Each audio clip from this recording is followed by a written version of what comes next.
breakfast has arrived. Actually, that's just yours. Yeah, it's just mine. This is the small amount of food that Dan Martin needs. Dan is a man with a mission.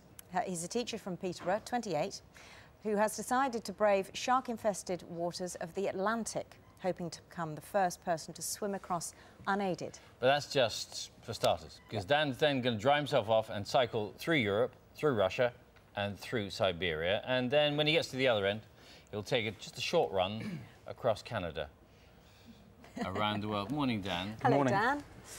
What? He's exhausted already. It sounds quite big when you say it like that. It does, doesn't it? It is a crazy idea, isn't it? Yeah, I think it's probably crazy to try it, and it's crazy if I fail. But I think if I make it, then it's you know, it becomes something a bit special. But no, I'm happy with the way it's going. How are you going to swim the Atlantic? It is extremely cold. Temperatures dipping to what? I think the lowest I'll see is about 8 to 10. 8 to 10. Yeah. So it's not too cold, but it's still, you know, it's day in, day out. The cold's really going to be my #1 problem. Yeah.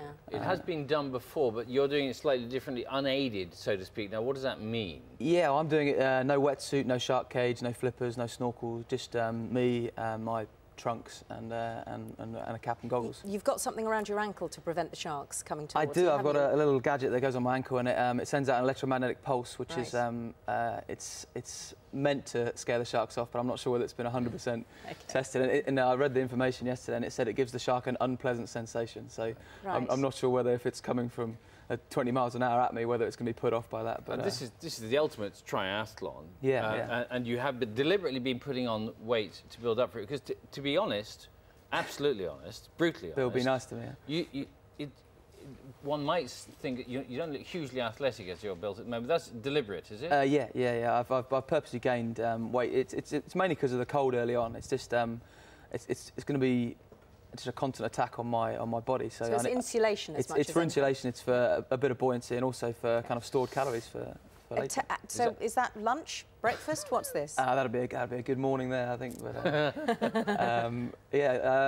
no, I'm trying to gain weight, and it's tough, and I'm training kind of between 2 and 8 hours swimming every day, and then having to eat on top of that when you're tired. And I think people, you know, imagine, you know, you're trying to gain weight. It's all fun and games, but there you got a wetsuit on there. Yeah, that's actually cold. Okay, and what's the furthest you've swum?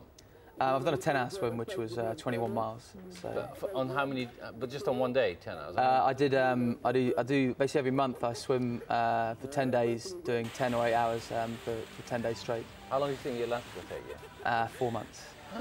So you're swimming for 4 months? Yeah. For 6 hours a day? 8 hours a day. 8 hours a day? Yeah. OK. So all that weight will have come off by the time you get out of the water, I presumably. should be, yeah, kind of dropping down to around 16 stone for that. But then you've got the run and the cycle's next, yeah. Well, everyone seems to be focused on the swim, and the swim's the big event, but it's the cycle that worries me. It's why? Cycling through Siberia, it's -80 with wind chill, it's polar bears, it's wolves, it's constant danger, really. Can you not time it so you get there in the summer? Well, the problem with Siberia is it's kind of a bog. So if you get there during the summer, then there's mosquitoes, and you know you're struggling to cross all these rivers. So winter's the ideal time to go across. So I don't know. It's kind of this trip's going against kind of everyone's kind of prejudged ideas. As in, I'm trying to gain weight to do a triathlon, and I'm purposely going through the coldest part of the world and the coldest time of the year. So. What are your students? Are you primary or secondary school? I teach English as a foreign language, so it's a mixture. Yeah, and what do they think of this? They generally don't believe me, and I have to show them a few photos of kind of previous trips and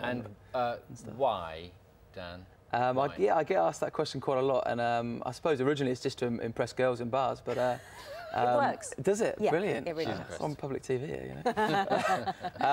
But no, I'm raising money for a fantastic foundation that we set up, which is helping kids in orphans in Kenya and Nepal, and doing microfinance work in West Africa. So that's a real big kind of inspiration when I'm, you know, feeling like I'm quite tired. And can you ring us every now and again? Not a problem, yeah. Will you? Yeah, we'd love to find out how you do. Yeah. Great. When are you starting?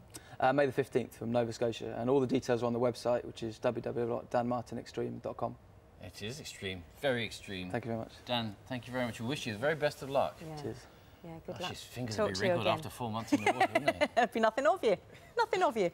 Time to get the news wherever you are. See you with a full news summary at 8.